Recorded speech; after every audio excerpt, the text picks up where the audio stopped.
Hello folks, welcome to the Vertigo Tea Party and my walkthrough of DmC through Hell and Hell difficulty with no hits whatsoever. Now, I know those of you out there who are very familiar with this game are aware that basically what I'm doing is playing through Son of Sparda difficulty without getting hit. Because what Hell and Hell difficulty is, if you're not aware, is Son of Sparda difficulty, which is the next to hardest difficulty.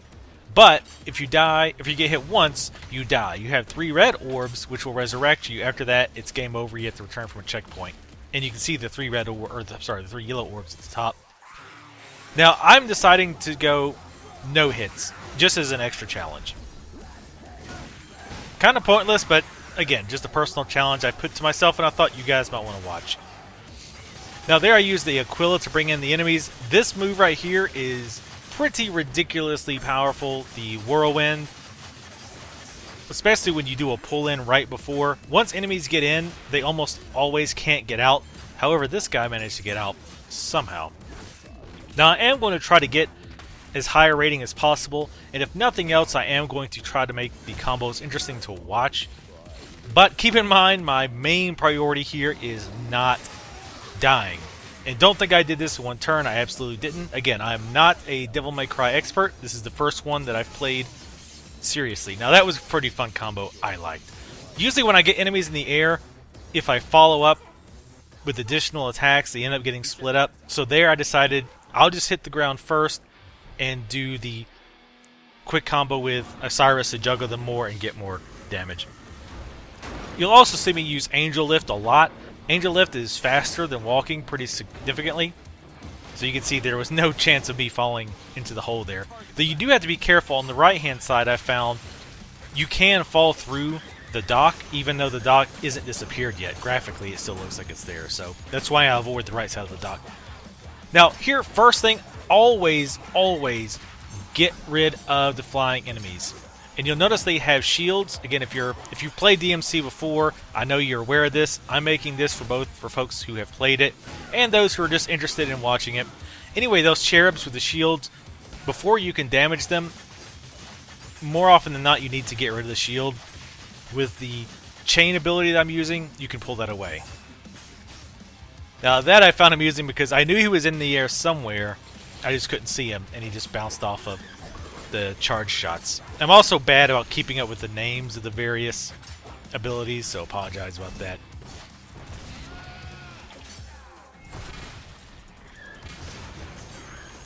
That's one of my favorite small combos to do. Knock them in the air with the axe and then throw the blade to bounce them higher.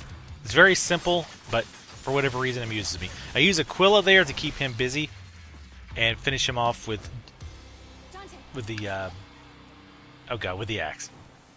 Where'd she go? I just spaced on the axe name. Now here you'll notice the tilt-a-whirl. I think that's what those are called.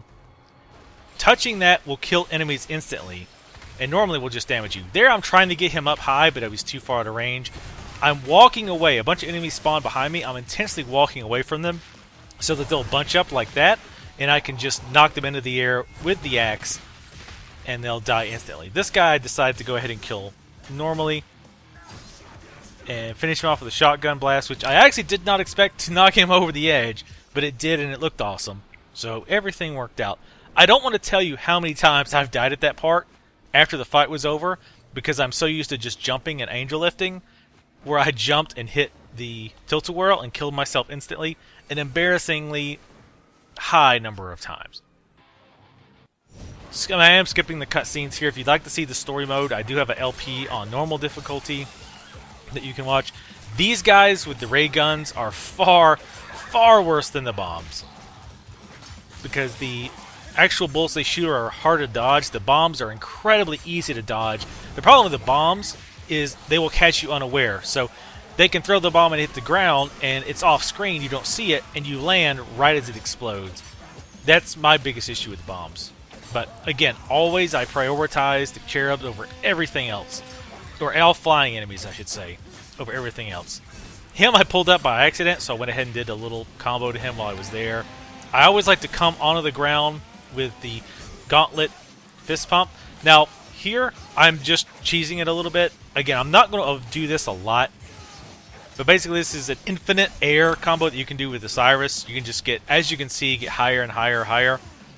It's very simple to do. It's just attack, attack, pause, attack, attack. And then as the enemy goes higher, when he reaches the height of the knock-up, grapple up, just do it all over again. As you can see, I'm incredibly high in the air. And I come down with the fist. Unfortunately, I don't think I hit anything. Usually the enemies will all bunch up while you're doing that. That time, for whatever reason, they did not. I tried to grab him, but he went into berserk mode too quickly. While they're berserk or frozen, you can't pull enemies up, you can't knock them up. Berserk mode is when they're all yellow like that. They basically become much harder to interrupt. Usually only very specific attacks will interrupt them. I do try to stay off the ground somewhat frequently, but again, I'm not going to abuse the infinite pop-up combos too much. I will do it sometimes if I feel like it's not worth the risk, but again, here I think I can handle this without too much trouble. Got to keep an eye on the ground too. There's been many times where I thought I was out of range of a melee attack and it hit me anyway while I was in the air. So again, here I'm going to be more cautious. The chainsaw dude is dead. Again, sorry, I'm really bad with names. I think they're Ravagers.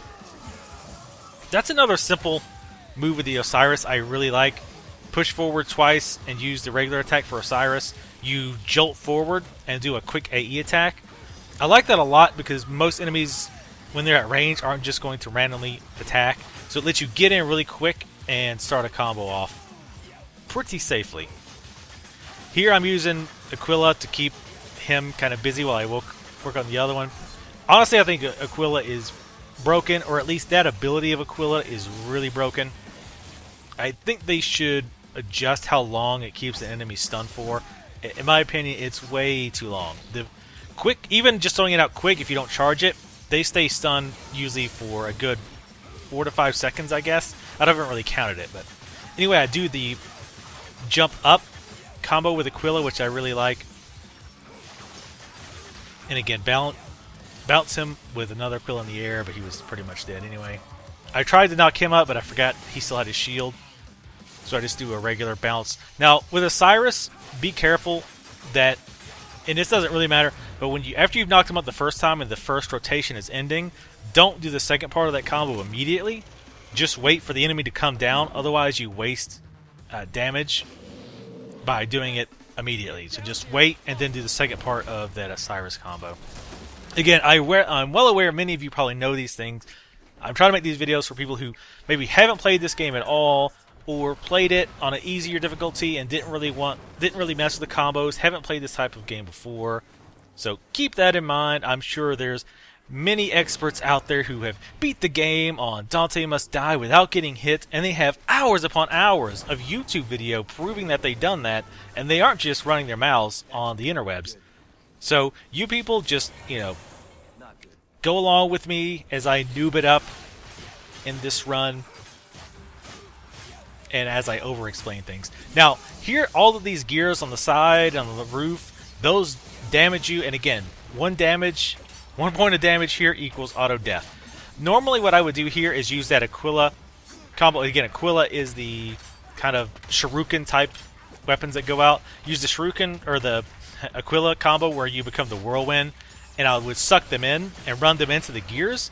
Here I didn't do that because you can't control yourself all that well with Aquila, and it has caused problems in the past in here, so I didn't do it as much as I normally would, because it's pretty easy to Aquila them up, get them close to the gears, and just throw them into it. Now here I am going to go ahead and do it because I figure it's safe. I stop well ahead, throw those guys into the gears, and they die instantly. I actually would have finished this run a lot sooner, but one time I jumped into that thing to the top right that looks like a rotating burrito, and it killed me. I had never, ever been damaged by that before, so that was a shocker to me. I thought it was just the gears up front here, so lesson learned. There I thought he had actually died when I knocked him up. I think another enemy just happened to gib in the air right as I knocked him up. Now right here I'm waiting for the gears to come out. Like right here I'm like, oh, but then right as I jumped the gear came out. Normally I fly through this, but because of the restraints on myself in this run, I was taking it easy, and it actually almost got me killed in this case. Now this boss, the Hunter, is incredibly easy no matter the difficulty, as long as you know how to deal with them. Doubly so if you have Devil Trigger. So first off, I know the first time you won't have the Angel Lift, but use Angel Lift to get up to his face and just keep punching him, or jump up there. There I got the Devil Dodge damage bonus that helps, but it's not necessary. As soon as he goes into stagger, activate your Devil Trigger and Trinity Smash. Trinity Smash, even nerfed, is ridiculous. Look at that damage I'm doing. It's just attack, attack, pause, attack again. And he's completely devastated. He has another phase, other things he does. You probably won't ever see them because he is incredibly weak. So, I hope you guys have enjoyed the first mission of this special Hell in Hell no damage run through. Again, I honestly don't know if I'm going to keep doing it. Again, I'm not a mega pro at the Devil May Cry series. Again, this is the first one I've played in any seriousness. But I thought it would be a fun thing to do for myself. And I thought it would be interesting to record it, let you guys watch it. Let me know what you guys think in the comments below. And I will do these as I finish them. This won't be a regular update. But anyway, again, hope you guys have enjoyed, and I will see you next time.